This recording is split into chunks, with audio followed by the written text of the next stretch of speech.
بھائی بڑی اہم بات، بڑا اہم مسئلہ واقعے میں سنانے لگا۔ بندہ مصر میں رہتا تھا، غصے میں اپنی عورت کو طلاق دے بیٹھا۔ مصر کے رہنے والے مولویوں سے پوچھا، جواب سے مطمئن نہیں ہوا، سفر کیا، مدینے آ گیا۔ جب وہ مدینے پہنچا تو حکومت نے امام کو نظر بند کر دیا تھا۔ امام کے علم کی وجہ سے امام کو گھر کے اندر قید کر دیا گیا تھا۔ جب وہ مدینے پہنچا تو مدینے پہنچ کے اس نے لوگوں سے کہا کہ وارث رسول کہاں بیٹھا ہے؟ انہوں نے کہا دربار میں۔ وہ جب سیدھا دربار میں گیا تو تخت پہ بیٹھا تھا، اس سے جا کے اس نے کہا جی کہ میں مصر سے آیا ہوں، کلمہ نبی کا پڑھتا ہوں، ساری زندگی میں نے رسول کو دیکھا نہیں، اسلام مصر پہنچا تھا، میں نے اسلام قبول کر لیا، مجھے مذہب اچھا لگا، میں نے مان لیا، اب میں بتوں کی پوجا نہیں کرتا، میں محمد کے اللہ کو مانتا ہوں، اس محمد کی رسالت کا اقرار کرتا ہوں، اس محمد کے وارث آپ ہیں؟ انہوں نے کہا جی ہم ہیں۔ اس نے کہا جی مجھے اس دین کا مسئلہ بتائیے، میں غصے میں اپنی زوجہ کو طلاق دے بیٹھا ہوں، اس بارے میں محمد کا دین کیا کہتا ہے؟ حاکم نے کہا کہ یہ مسئلہ میں نہیں بتاؤں گا، شام تک انتظار کر، شام کو جو دربار کے علماء آئیں گے نا ان کے سامنے اپنا مسئلہ رکھنا۔ وہ شام تک دربار میں بیٹھا رہا، سارا دن وہ دربار کا منظر دیکھتا رہا۔ شام کو مولوی دربار میں آئے، اس نے کہا جی کہ میں مصر سے آیا ہوں، غصے میں اپنی بیوی کو طلاق دی ہے، اب کیا کروں؟ انہوں نے جب اسے جواب دیا، اب میں اشارہ کروں گا، بعد میں کھل کے نہیں بتا سکتا، وہ سیدھا واپس آ کے حاکم کے پاس کہنے لگا، جواب سن کے میں مطمئن نہیں ہوا، اتنا پتا چل گیا ہے نہ ان کا تعلق غیرت سے ہے نہ تیرا تعلق غیرت سے، یہ کوئی غیرت کا مذہب ہے؟ واللہ با حسین، میں ممبر کی عزت کا سب جتنے میرے شیعہ سنی مہربان بیٹھے، کتابیں لکھتی ہیں کہ اس شخص نے اپنی داڑھی کو نوچا اور نوچ کے کہنے لگا، وائے ہو مجھ پہ، کیوں میں نے محمد کا کلمہ پڑھا، حیرانگی ہے مجھے، کیوں میں نے اسلام قبول کر لیا؟ یہ ایسا مذہب ہے؟ یہ اسلام کو برا بھلا کہتا دربار سے نکل رہا تھا، یا صادق آل محمد کے نوکر نے کلائی پہ ہاتھ رکھ کے کہا، وارث کی پہچان تجھے نہیں ہے، گلا اسلام کو دے رہا۔ اس نے کہا پھر وارث کون ہے؟ انہوں نے کہا وارث یہ نہیں۔ اس نے کہا یہ کون ہے؟ انہوں نے کہا یہ تو تخت والے ہیں۔ نبی کے جانے کے بعد دو حصے ہو گئے اسلام کے، ایک تخت والا اسلام ہے، ایک غدیر والا اسلام۔ اس نے کہا یہ کون ہے؟ انہوں نے کہا یہ حکومت کے، یہ سگائے دنیا ہے، یہ دنیا پرست ہے۔ اس نے کہا پھر محمد کا وارث؟ اس نے کہا گھر کے اندر۔ اس نے کہا مجھے اس سے ملا کے لا۔ اتنا کہنا تھا، یا کتابیں کہتی ہیں اس صحابی کی آنکھوں میں آنسو ہے۔ اس نے کہا کاش تو پہلے آتا، محمد کا بیٹا محمد بن کے ممبر پہ بیٹھتا تھا، روز مجلسیں ہوتی تھی، روز درس ہوتے تھے۔ اب تو حکومت نے نظر بند کر دیا ہے، اب تو بڑا عرصہ ہو گیا میں بھی مولا کی زیارت نہیں کر سکا۔ اس نے کہا کس نے بند کیا ہوا ہے؟ اس نے کہا اسی حاکم نے۔ اس نے کہا ملے بغیر میں مان گیا ہوں وہ سچا ہے۔ اگلی سطر سننا، میں فضائل پڑھ رہا ہوں، فضائل۔ اس نے کہا میں مان گیا وہ سچا ہے۔ اس نے کہا ملا تو نہیں اور تو مان کیسے گیا وہ سچا ہے؟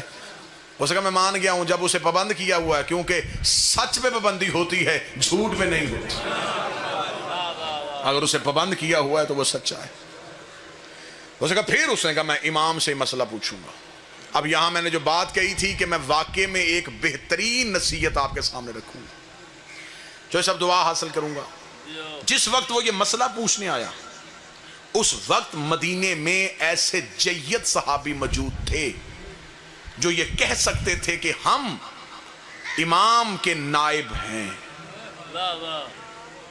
ہم بتا سکتے ہیں کہ امام اس مسئلے کے بارے میں کیا کہتے تھے، لیکن نہ امام کے شاگردوں نے کہا کہ ہم امام کے نائب ہیں، اور نہ انہوں نے ایک مسئلے پہ فتویٰ دیا کہ ہم فتویٰ دے سکتے ہیں۔ نہیں، انہیں پتا تھا کہ جب حجت موجود ہو پھر غیر معصوم فتویٰ نہیں دیتا۔ نہیں، بات ابھی سمجھیے گا، جب امام موجود ہو پھر غیر سے مشورہ کر سکتے ہو، فتویٰ نہیں لے سکتے۔ ابھی تک ہر بندہ سمجھا نہیں، اب میں اشارہ دینے لگا ہوں، ایک بہترین اشارہ۔ اگر کیونکہ پیاسے کو چشمے کی ضرورت ہوتی ہے، پیاسا کام ہے چشمے کے قریب جانا، چشمہ پیاسے کے پاس نہیں آتا۔ اب کوئی پیاسا چشمے کو ڈھونڈے ہی نہ اور نالی سے پانی پی لے، اس میں چشمے کا کیا قصور؟ جب شیعوں کو پتا ہو کہ امام موجود ہیں، پھر وہ غیر معصوم کے قدموں پہ ہاتھ رکھ لیں، اس میں امام کا کوئی قصور نہیں۔ اب وہ شخص مدینے میں موجود ہے، اسے پتا ہے کہ اس دیوار کے پیچھے امام ہے،